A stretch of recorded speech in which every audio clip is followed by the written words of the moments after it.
beforehand. My throat goes, and that's why I've been sipping some water and some tea at the same time. Welcome to this webinar. The webinar is going to be about fertility treatment with donor eggs and sperm.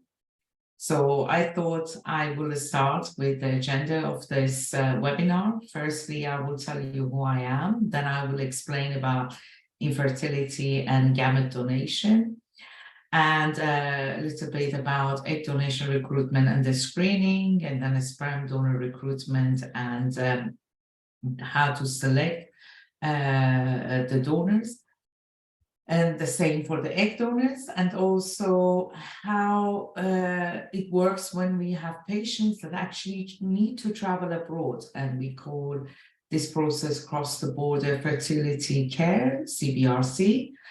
And some of the patients that come to us for gamete donation, especially with frozen eggs, the very common question they need to answer from us is, how does it work when you've got fresh eggs versus frozen eggs?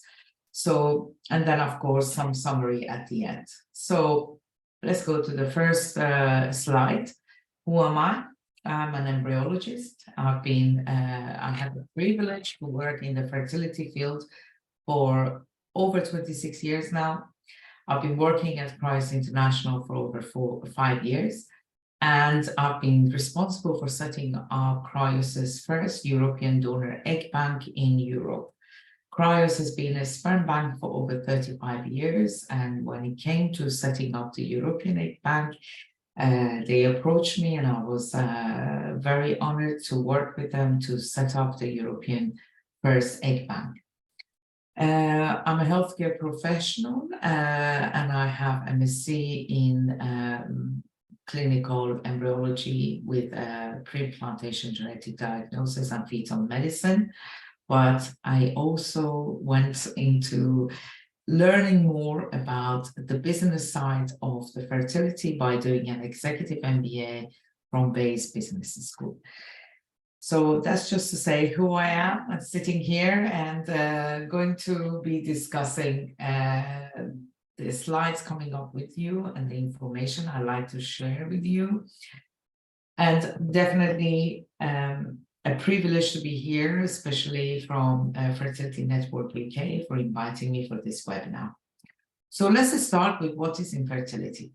I don't know from the amazing participants that are joining us now at what stage of your journey you are. You may be at the beginning of your journey, or you may have tried a few IVF cycles and have not been successful, and maybe needing donor treatment at this stage. But for the sake of those of you that might be new to the field of fertility treatment, I would like to mention a few things about what is actually infertility and where does it stand in accordance to World Health Organization, and generally globally, where does infertility stand? First of all, infertility is a disease, and we must acknowledge it as a disease. This is very important because, like any other organ in our body that fails, sometimes our fertility organs or our ovaries and testicles do fail, and therefore it should be classified as a disease of the male and the female reproductive system. If it is not, then we have an issue with our regulatories in different countries that don't treat it like it is a disease where it needs the due care and the attention from the funding that it needs. And unfortunately, we experience that sometimes in the UK. So what is infertility? If you have not conceived within 12 months of trying for pregnancy, then it is classified as a disease. If you're over the age of 35, sometimes the doctors tell you it is 6 months because you haven't got much time to wait, and therefore you need to proceed with that very quickly, and therefore we won't wait the full 12 months. Infertility used to affect around 10% of the population of the world. That used to be the statistic that WHO gave us, but recently they have now increased it to 15%. And that gives us an indication that infertility is on a rise, and a number of factors do affect it. One of the major factors is that we leave it later in life to have babies, and that's a personal choice and absolutely fine, but it can lead towards infertility diseases. There are other factors which I won't go into details, but they are causing us to experience this fertility issue when we want to have a child. So just want to read this quote from WHO for you. Individuals and couples have the right to decide the number, timing, and the spacing of their children. Infertility can negate the realization of these essential human rights. Addressing infertility is therefore an important part of realizing the right of individuals and couples to found a family. And I think this is very important to remember. When it comes to any treatment with IVF procedures, when it comes to seeking fertility advice, remember this is your right as a human being, and it is a right for us to have a child. So if you're at the beginning of your journey, it is very important to remember that being infertile or needing infertility treatments is your right.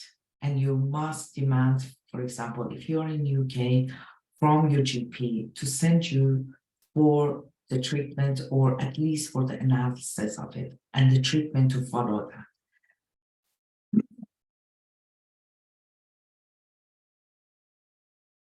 Okay. So part of fertility treatment is gamete donation. And gamete donation involves either sperm donation or egg donation. And I will explain in much more detail when we come up.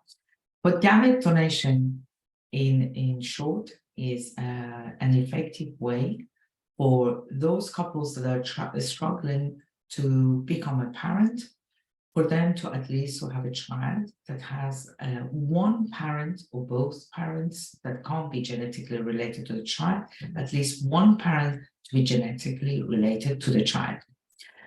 This allows the intended parents to experience pregnancy and to experience live birth and the birth itself.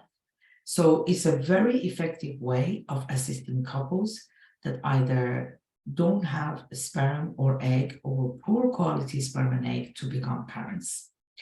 The reasons for gamete donation treatment can be medical diseases. So from taking medication for cancer treatment to having genetic diseases, which is what we see. It could be that you're not producing the quality or the production quantity of the gamete, which means egg and sperm, that you need to get pregnant. Or it could be that you don't have any egg or sperm at all in order to get pregnant. So it can be due to medical diseases. It can be due to genetic disorders. So for example, you have a genetic disease that is known that it can be passed to your children. You may decide that since this cannot be treated, you may have to go for gamete donation or sperm and egg donation. It could also be for social reasons. So you could be a single mother who wants to have donor sperm in order to be able to achieve a pregnancy. It can be due to age. So a couple that have got to know each other later in life, and therefore they may have missed the chance of having a good egg produced by the female, so it can be age-related. And it can also be for couples that are of same sex. The medical, legal, and psychological preparation is extremely important in gamete donation. So if you are thinking or you are needing gamete donation, please seek advice from the right clinic that can help you both on the legal side of it and the psychological side of it, because any IVF clinic should be able to help you with the medical side of it. But one thing that gets, two things that get sometimes forgotten about to discuss, and for you to think about what you need to do, is the legal and psychological preparation of it. There are two types of gamete donation: egg donation and sperm donation. But occasionally, couples may need double donation, or they may even need embryo donation.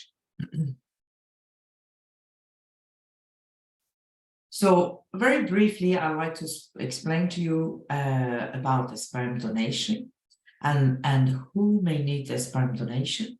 It is used usually in causes of male infertility. For example, if there is very low sperm count or no sperm at all, what we call azoospermia. Additionally, when there is a high risk of the father passing a genetic condition to his offspring, sperm donation may be needed. Also, as I mentioned before, sperm donation may be needed for single women or same-sex couples. Egg donation is used for female infertility, cases where a woman cannot produce her own eggs and or maybe she would be producing very low quality eggs, which happens with age. So the advanced maternal age, the low ovarian function, which sometimes you might find out through testing your AMH hormone and your antifollicular counts, could be the reasons why you might be seeking egg donation.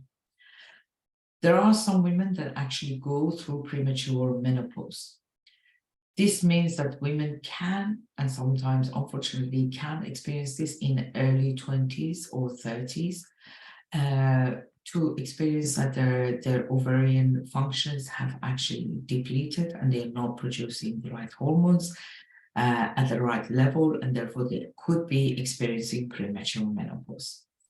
Sometimes cancer treatments can cause the ovaries to produce lower quality of eggs, or completely, if you've had treatments like chemotherapy, completely stop producing eggs, and therefore you may need to have egg donation.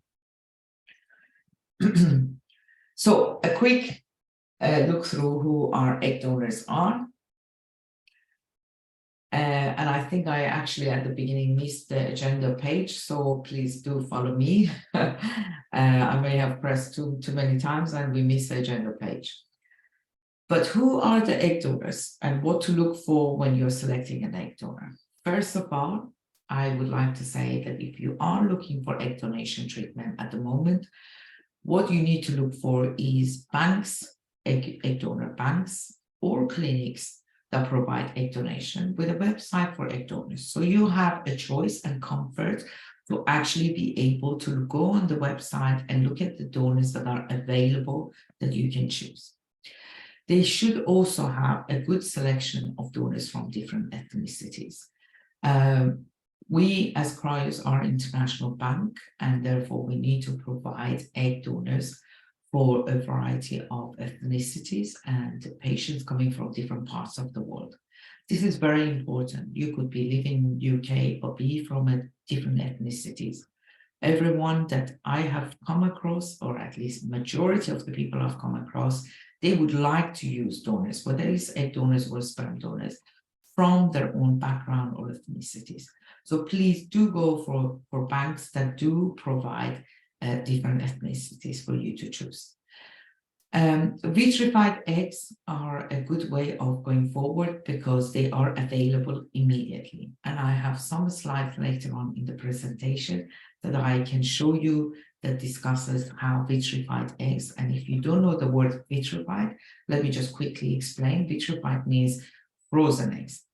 So therefore, it is important for you, especially if time is of an essence, to be able to choose a donor that has eggs available so you can start treatment immediately.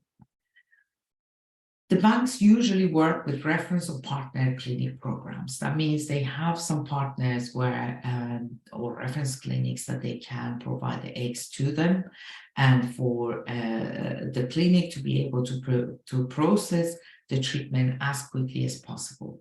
This is very important with regards to making the patient journey much better for the patient. It would be helpful if you can find banks that have donor egg guarantee program, because when a bank can guarantee a program, that usually shows that they have proven quality, good quality of their eggs. Okay, As an example here, I've tried to explain what our guarantee in Cryos is. For example, if you are obtain 6 eggs from Cryos Egg Bank, the criteria to quality or to provide you the quality that you need, initial criteria is met. So minimum is to purchase or obtain 6 eggs from Cryos. What we guarantee is that you have at least one good quality blastocyst, which is the last stage of an embryo development before it is transferred to your uterus, or a pregnancy from embryos that haven't reached the blastocyst. And if this guarantee is not met, so what we have said here about the quality of eggs is not met, then we will provide 6 free eggs for next round of your treatment. This is just an example to show you what guarantee programs look like. So let's now pay some attention to who the egg donors are. Egg donors are usually tested for their psychological state and their physical state. So their profile is checked by a gynecologist for physical assessment. Their uterus, their ovaries are checked, and then they get sent to an independent psychologist to assess them that they are mentally at the right state to want to be donating their eggs. And that implications of their donations are covered, that the donors are happy to donate and they are donating for the right reason. They're usually women between the age of 18 to 32, so they should be at the prime of their fertility. Most are required to have some level of higher education and must meet the minimum requirement that we seek for, which is to be in the right BMI, that's body mass index, to have the correct criteria on the AMH, which is anti-Mullerian hormone, which shows the reservoir of their eggs, and to also have antral follicular count in their ovaries, so we can count how many follicles are in their ovaries. These all give us the indication that this donor is actually a good candidate for going forward with the egg donation program. As an example, the percentage of donors accepted on our program can give you an indication of how a bank is recruiting their eggs. For example, at Cryos, from 100 applications we get, only 4% make it to donating their eggs. That means 100 applications, only 4 of them eventually making it to becoming an egg donor. This shows how strict a bank is in selecting the right donors and top quality producing eggs. We did some studies on donor motivation, and we found out that most of our donors actually like to help others. So it was for altruistic reasons that they made their donation.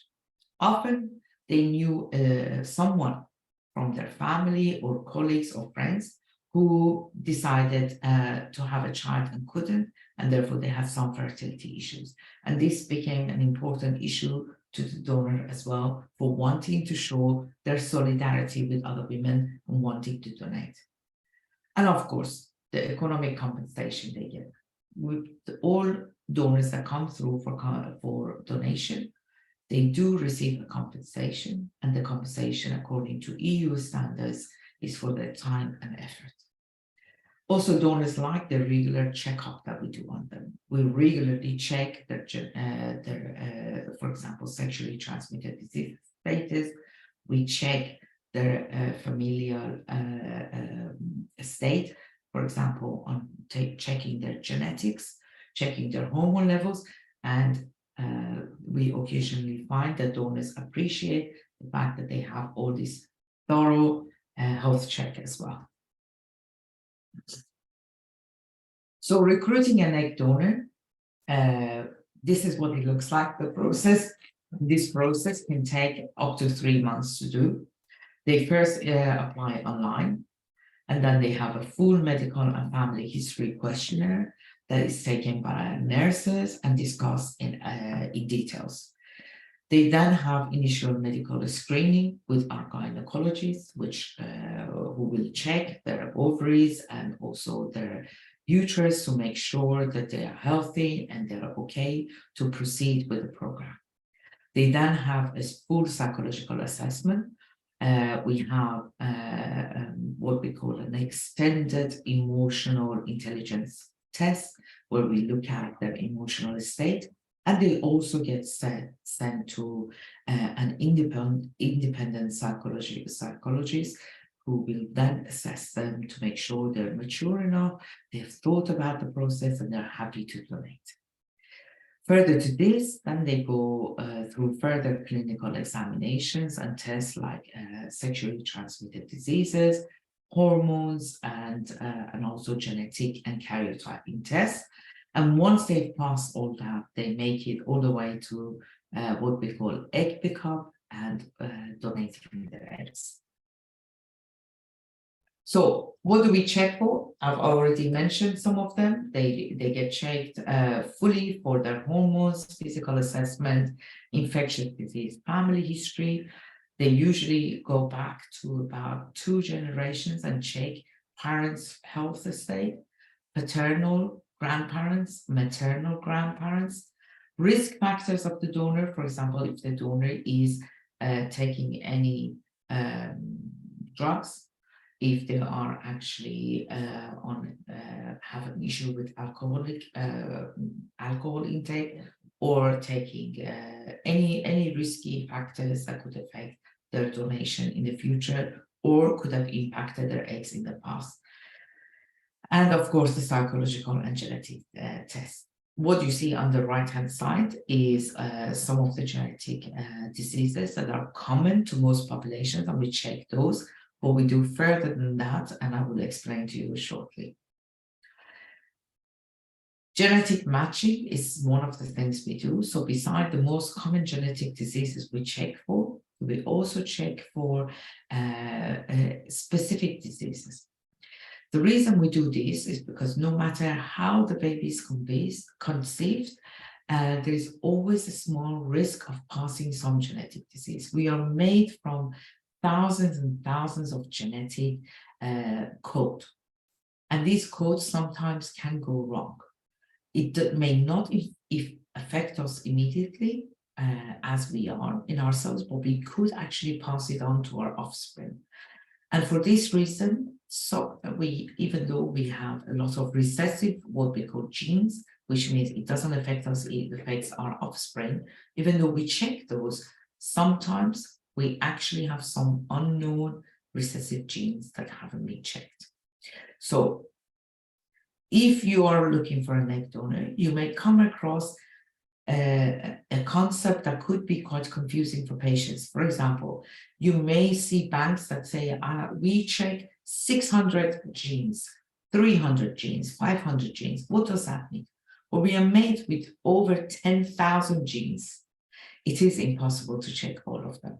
And therefore, we've been looking at how we can be really helpful with our genetic tests.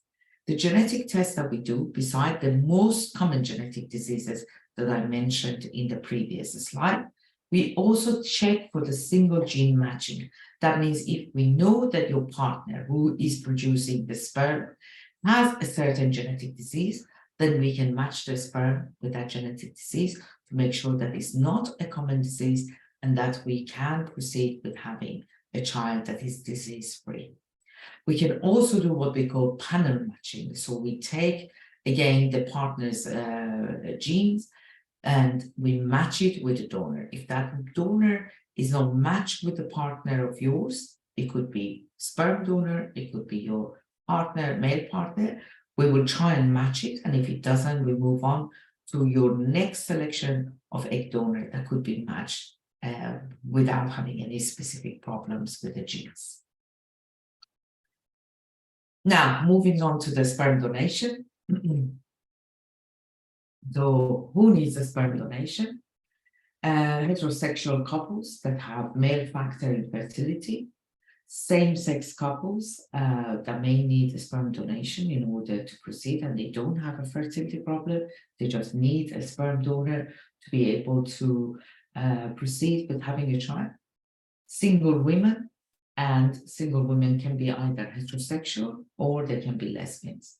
And if you look on the chart on the right-hand side, you will see that actually same-sex couples is 35% of our clients or patients, and 43% is heterosexual. 18% are heterosexual women that are single, and 4% are lesbian couple, lesbian single woman that wants a sperm donation. The sperm donors are usually between the age of 18 to 45. They again are tested very similar to the egg donors for their healthy psychological and physical profile. 50% are in relationship. So this is the data we've been collecting over the years. Being a sperm bank for 35 years, we've been collecting this data. And we have also found that 50% are in pursuit of higher education. So they are quite young donors that are either at universities or at universities doing their undergraduate or postgraduates. 50%, the other 50% are in full-time education. And what was interesting when we did this research was to find out that 50% of our sperm donors are actually blood donors as well. So donation is part of their ethos of donating the sperm as well. We need to be extremely selective at the potential sperm donors that come along, and therefore we have a conversion rate of 5 to 10%. That means, again, from 100 applications we receive from sperm donors, only 5 to 10% of them, or 5 to 10 people, actually make it all the way to be accepted as a donor. The recruiting of a sperm donor is quite similar to the egg donors. We receive their online application, we look at their sperm quality. Once the sperm quality is approved, then we look at a very extensive questionnaire, which again, similar to the egg donors, goes back to grandparents, 2 generations back from paternal side, maternal side, and we look at the history of their health, and we do a psychological evaluation on them, a physical examination of them, and then once they are approved, they start donating their sperm. Donors get regularly checked for infectious diseases throughout the whole process of donation. So it can be up to 6 months that we do regular tests on them to make sure that they are free of any infectious diseases. They also get checked for genetic diseases, similar to the egg donors that I've already explained. One thing I wanted to mention here is to be aware of the gray market. Some of you may not know about the gray market, but this is unfortunately a growing alternative to getting sperm donors from reputable banks or IVF clinics that have sperm banks. These are independent contractors that make up this gray market, and they may be even on websites that promote them as free sperm donors.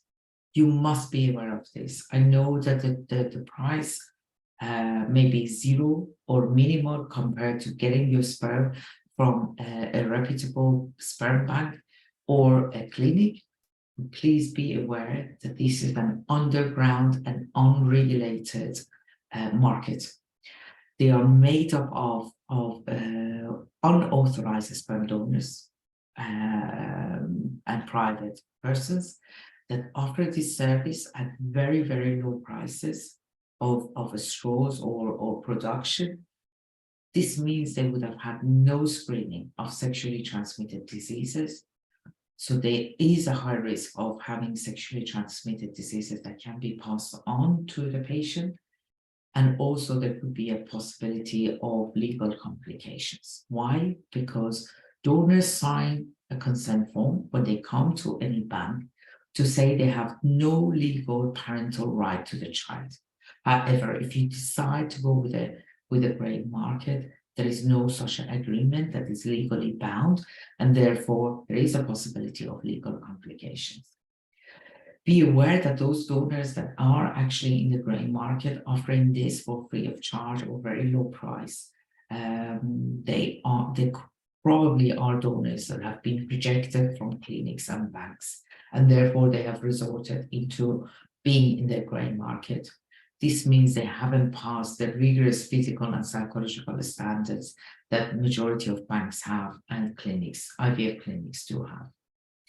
The lack of legal protection could mean that the donor may seek paternity rights. So please be aware of this. If you are looking for any known donation, that's absolutely fine. The majority of IVF clinics do known donation, which means that a friend wants to donate or a family member wants to donate. So majority of clinics and sperm banks do this. Very quickly, I want to go through what donor types are and how you would select the donor. So depending in which country you are, you can select whether you want non-ID release or what we call anonymous donor, or ID release, which is non-anonymous donor. And for us in particular at Cryos, we have two types of profile for each of these types of donors. We have basic profile and extended profile. So just very quickly looking at what is basic profile and extended profile. Basic profile will provide you on the website with the race and ethnicity of the donor, the eye, hair color, height and weight, blood type, and education and profession at the time of donation, plus all the screening we've done, okay? The extended profile goes further. So not only has the basic profile, it also goes further at providing a lot more information.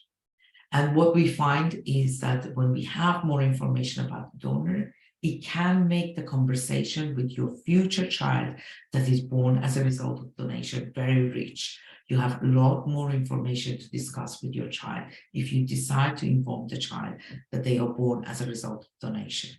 So what we have with the extended profile is that we have a detailed Q&A with the donor describing their interests, their experiences, family background, and much more. What films they like, what interests them in the sports, what they fear, what they enjoy, and so on. We also have photos of the donor as a child, and some donors have signed consent form, and we have adult photos, which is behind a protected wall, and those adult photos can be accessed by contacting us. There is a very detailed emotional intelligence profile, how the donor copes with stress, how the donor copes when they are going through difficulties with family, friends, and work, how the donor functions when they are excited, how the donor functions when they are going through changes in life, and so on. There is voice recording and handwritten messages, and there is also a staff impression from the donors. So it's a very rich information that you can obtain with the extended profile. And this is an example of the extended profile. You see a handwritten note from the donor specifying stating what they feel at the time of donation and why they have decided to donate. There is a family tree that you can follow very closely, going back up to paternal and maternal grandparents, and very detailed questionnaire. This is what you get as a basic profile. So as you can see, there will be adult photo not available there, but genetic matching will be available. And then you get the race, the ethnicities, and all the essentials that you need to know. One thing we always emphasize as a bank is, please, if you have gone through the process of selecting a donor, and I can tell you that the hardest part is actually selecting a donor. And therefore, if you are going through any website to try and select your donor, my advice to you is shortlist your donors and put them either in your favorite basket if there is availability like we have on our website, or write the numbers down, because it's very difficult when you're going through hundreds of donors to remember who you like most. But when you get to the last stage, which is actually selecting the donor that you want, and you proceed with that donor and you proceed with treatment, one thing that becomes very, very hard later on is the guarantee that that donor will be available in the future, say in 2-3 years' time, you decide to have a sibling. We cannot guarantee that donor will be there. And therefore, in order not to miss out on the chance that you have more children from the same donor, we advise strongly that you reserve that donor for siblings. So if you want to have more than one child, please bear that in mind when you're selecting your donor. As an example, if you reserve straws for a sperm or egg donor as Cryos, we will hold that for you. We will not ship it to your treatment center. We will hold it.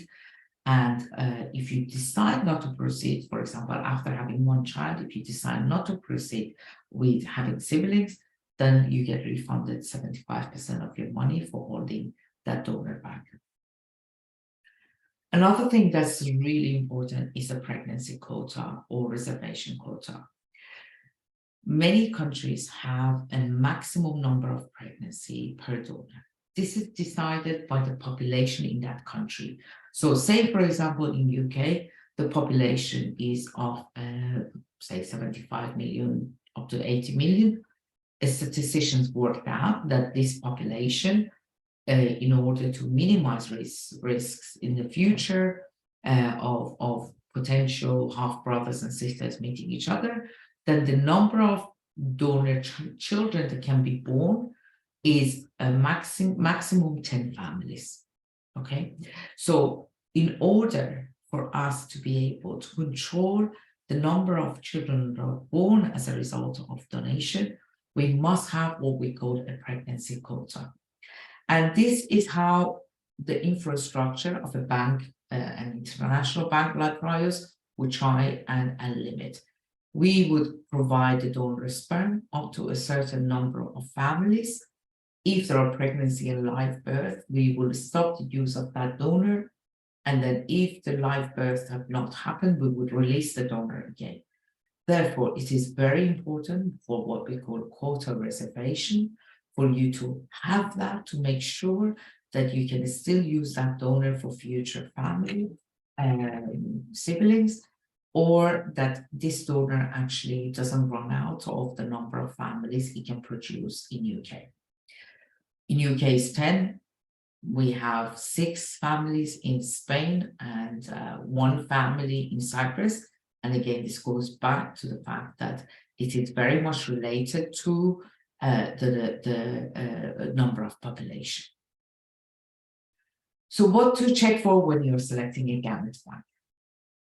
You must make sure that they have excellent success rate with their frozen donor eggs or sperm. The clinical pregnancy rate with frozen donor eggs is certainly one of the things you should be checking for when you're looking at banks. As an example, we have 74% clinical pregnancy rate, and therefore we need to make sure that that pregnancy rate is maintained, so the standard is kept at very high. The guarantee program a bank can provide is also very important. We also need to make sure that the egg and the sperm are provided at the highest standard possible. So therefore, this sperm and egg that you're obtaining must be accordance to, for example, here we are in UK, in accordance to UK standard, in accordance to EU standard. So therefore, these are very important to make sure that you understand. The process of recruitment, screening, freezing, and distribution of a gamete bank is important, that it meets all the criteria. We need to make sure that there is also a good patient care. So if you are contacting a bank to obtain a sperm or egg from them, we hopefully want to provide a very good patient care. And also that the bank you choose is working with reputable IVF clinics. That is also something that you will choose when you're trying to find the right bank. Very quickly, I want to touch base across the border fertility care. It may be that you're in UK and the UK allows you to have non-anonymous donation, but you may wish to have anonymous donation, which means you don't want the child to be able to contact the donor in the future. Therefore, as a result of this, you may wish to travel abroad. If you are traveling abroad, you must consider regulations that are in those countries. For example, legality of the donation, gamete donation or embryo donation, how the donor identity works in those countries, who can be treated. For example, if you're heterosexual or homosexual couples or singles, can you be treated in those countries? The donation process, the selection of donors, and also the pregnancy limit in those countries. As an example, we provide donors that are in Denmark standard, EU standard, Finland, UK, USA, FDA, and so on. So this is very important to pay attention to. The reasons you may want to travel, it might be due to cost of treatment, it could be due to lack of available donors in the homeland or limited donor characteristic that you want to have. For example, if you are from an Asian background and there is not enough donors in UK that are from Asian background. It could be due to national regulations and limitations, as I spoke, if, for example, a certain donation is banned or the donor anonymity you want, or even the age limit, of donation, marital and social status, parental rights, and also the success rate, which is usually the driving force for patients to go abroad if they find that they have better patient journey and better success rate. If we have a very quick look at what we've seen in the response in a fertility tourism survey in 2020, we see that majority of patients that actually travel outside UK go for egg donation treatment. And most of them are between the age of 35 to 44. I am aware of time, and therefore I will run through the fresh versus frozen egg donation very fast, but I am available for questions later on. Some of you may have a question on fresh versus frozen eggs. What could be better? Previously, before a technique called vitrification came into effect, we had donors that actually donated freshly. That means the patient and the donor were synchronized. But when vitrification came into effect, this revolutionized the process. We could successfully freeze the eggs, and we found out that actually frozen egg donation not only is effective, but it also can be beneficial. Why? Because it actually saves a lot of time from synchronizing your cycle with a fresh egg donor. The egg donors are already available and their eggs are in the bank and they can be used immediately. They can also take away all the donor liability, which means that you don't have to go through the process of having medication problems or liability problems with the donor taking the medication or hyperstimulation or empty follicle syndrome. So therefore, it is in compliance, it is available, and it's immediately available for being shipped to your clinic. The success rate you need to focus on is the quality, for example, for egg donors that you get, and sperm donors, the performance of the bank in freezing and thawing the eggs and the IVF clinic that receives them, and also the expertise of the program, both from the bank and from the IVF clinics. Also, the embryo development and the egg guarantee program, as I mentioned before, is quite important. Here we focus a lot on quality from Cryos point of view. We are ISO certified, we are EU tissue license, and we are FDA approved. We work within the legislative framework and we have highly skilled professionals. Leaders in scientific research, and this is very important when you're checking your bank to make sure that they meet all the right criteria for the donation program. The takeaway points and the final slides is on what is important about the banks that you choose. You see, the donation is often associated with technical advancements, social controversies, and even ethical issues. And this is for all banks, not just us, but all banks and IVF clinics. But we want to help as many couples as we can. So gamete donation has actually resulted over the last 35 years to creating thousands and thousands of children for fertility patients. We have a challenging and very crucial role. We must, as a bank, strive to make sure that our donors are looked after and the legal and regulatory matters are really paid the due attention that needs to be. The donation process provides top quality and safe gametes, and also to make sure that the intended parents are treated well and equally, regardless of their marital status, sexual orientation, or religion. We are here to help you at Cryos International, and I hope that this explanation has been helpful for you, and the webinar has given you some information you may have not known before. And I'm sorry, I have a habit of talking too much, so I will finish so I can answer as many questions as I can in the time that is remaining. But these are the forums you can contact us, and now we will go into question time. Thanks, Saghar. That was really comprehensive. I mentioned earlier I've got some questions that patients sent to me that could make it tonight, but I've also got some in the Q&A. So I'll start with the ones in the Q&A first. Can you explain about CMV positive and negative donors? And does blood type matter? Of course, and this is why we have the blood types of the donors on the website, so that patients can see the blood types. And it does matter, of course, with the rhesus negative and positive, because then they know how to deal with it during the pregnancy, but it's not something that would impact them immediately.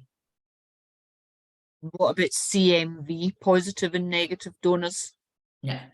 So the CMV positive and negative donors, this is how it works. So if we have a CMV positive donor, it can be used for the CMV positive patients as well. But if the patients are CMV, can you hear me? Because I'm getting an echo. Okay. If the patients are CMV negative and they want to go for CMV negative patient donors, they can do so. That's why we state the CMV status of the donors. However, I think what is important to mention is that the CMV is a very popular, in a sense, popular infection that we can get, and therefore we can be exposed to it. It shouldn't affect your donation and your treatment that you choose. But some countries have this regulation. So if you are in UK, it's not a must from as far as I know, but HFPA does recommend that you consider the CMV status of the donor.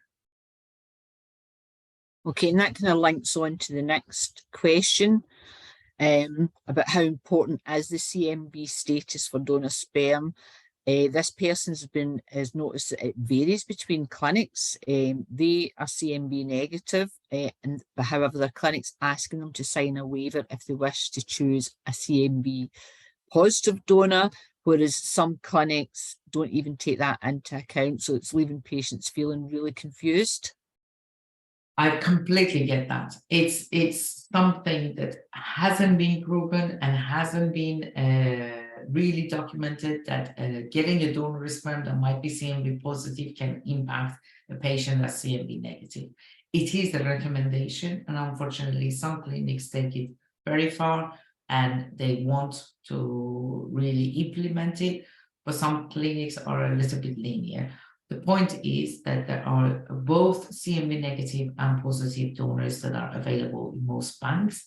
If you are a negative and you feel more comfortable going for a CMV negative donor, by all means. If you're positive, you can go for either positive donor or a negative donor again. But it is not a regulation that you need to meet. Okay. Another question that was linked to the first question. Does the age of a sperm donor have any impact on success? Is that something statistically that you know? Yeah, very good question. We don't take donors over the age of 45, okay? And that's for various reasons. So one thing is that we find that the quality for men also starts dropping. So it's not just women that go through this age drop in the quality of eggs. Men do as well. So we have a cutoff point at the age of 45 because we do see that it is also dropping. There is some research that says that men over the age of 45, maybe their sperm could be causing some issues with the pregnancies and also lack of the success. So therefore we have a cutoff point at that. But generally up to the age of 45, we have a thorough investigation of the quality of the sperm that's produced. So if it meets the minimum standards, that means that no matter if they're 40 years old or 25 years old, they have met that minimum standard of being a very good donor in order of the quality and the quantity of the sperm. Okay, thank you. Another question, I've got someone here that they found a donor on Cryos website that they want to choose. I can add to ICI to CAT, but I'm going through IVF. Is this appropriate? They've been advised by their client to choose a CMB negative and mobility 30. Sorry, I didn't understand. Was it about IVF or ICSI or CMB? The question. So it's got a few different points to it. So it said they found somebody they want to choose. I can add ICI to CAT, but they're going through IVF. Is this appropriate?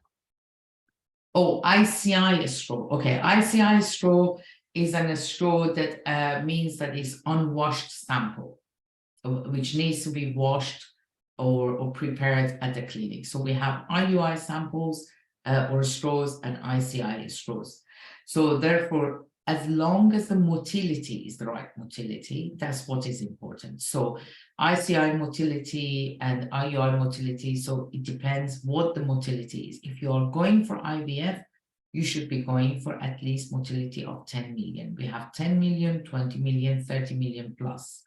So if you are going for an IVF treatment, go for the motility that is appropriate for the IVF treatment, because we have straws that are ICSI motility, which means that they are lower motility.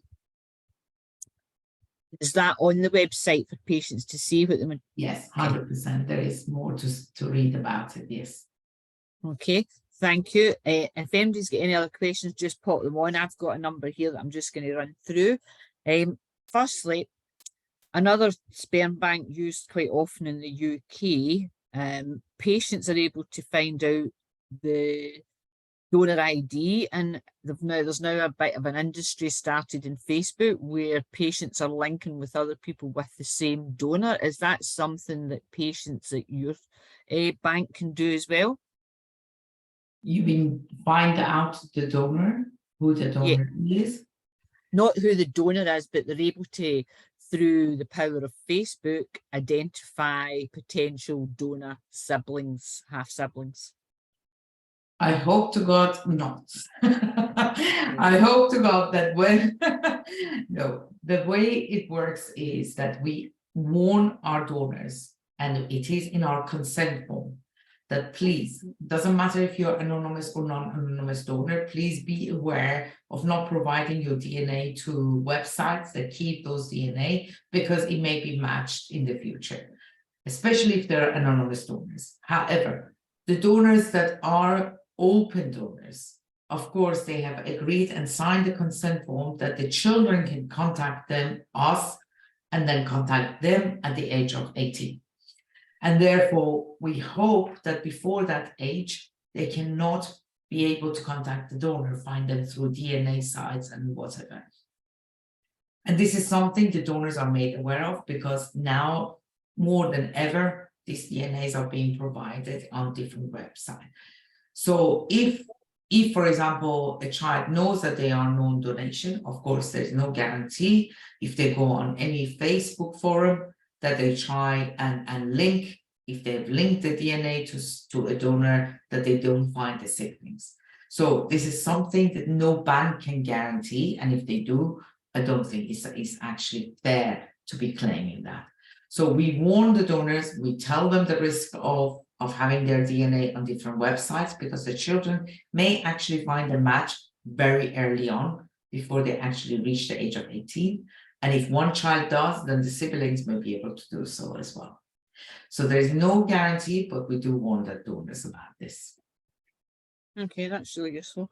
And that led me on to another question. What actually happens when the child does turn 18? Do they contact the bank?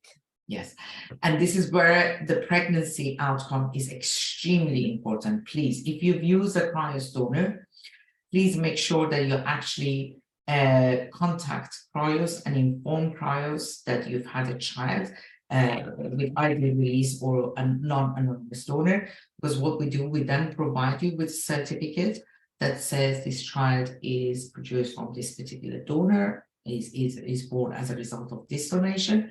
And then that becomes what you have in the future for coming back to Cryos and proving that you had treatment with this donor. And then proving that the child is from that donor means that we can then disclose the information of the donor to the child, not to the parents. Okay, so early on in the process, if I'm successful, am I notified if other people have been successful using the same donor? You can see that if the donor has had pregnancies in the past from the website, yes. And what about any future? Do you find out about future ones? Does the bank notify you that there's been a future? So for example, if you know you don't use donor X, you can always go back to donor X and look up their profile, and the pregnancies get updated there. Yes. Okay, thank you. So you already answered what motivates them. Someone's asked here what UK clinics do Cryos work with and how could they find that out? Sorry, can you repeat the question? A patient's asked here what UK clinics do Cryos work with? Do they have to go on your website to find that out? Yes, of course. We work in UK. We work with majority of the clinics because we've been supplying sperm donation, for example, with majority of UK clinics for many years. So we work with majority of them. And don't worry if in case it turns out that we're not working with that clinic, we will quickly set up our agreement with the clinic and make sure all the procedures are followed so we can work with that clinic. The difference is that it may take a couple of weeks or so to get all the service level agreements signed with the new clinics and so on. Whereas if a clinic is already using Cryos, then ordering sperm is a matter of days. It will be very quick. So it's only a time difference. Okay, thank you. The next question you've already answered. I've got a patient here has asked, do you do embryo donation? At the moment in Europe, no. No. But we do in US. We have a tissue bank in US, sperm and egg bank in US, and we do there. We create embryos, and if there are surplus embryos, patients may have donated to other people, but not in Europe at the moment. Okay, thank you. And I think that's all the questions I've got here. I'll go back to the Q&A. Someone's asked how much is donor sperm, the cost of reserving family slots, and what are the transport fees to the UK? Yeah, I would suggest please go on the website because the straws that are different motility have different costs depending on what treatment the donor needs and how the patient needs and how many straws they need. They can get all that information from the website. Our customer service actually speaks 14 languages, so please, even if your native language is not English, feel comfortable that you can speak to someone that might in the customer care team that will speak your language. So they will be happy to take your hand and take you through the whole process from A to Z. Thank you. I've got no more questions. I've got no more in the Q&A. So last chance, if anybody's got one last burning question, pop it in. If not, I would just like to thank Cryos for supporting Fertility Network with this webinar. It's been really, really useful. As I mentioned at the start of the webinar, it will, I was recording it, so it will be put on our website for people to view in the future, or if you've got friends or anyone else that's interested in looking about egg or sperm donation, how to go about it. Saghar's been really informative, taking us right through the whole process and everything that you need to consider when you're actually doing that. So thanks again, Saghar. Thanks again, Cryos, and good night, everyone. Thank you. Thank you for joining, and thank you for inviting me.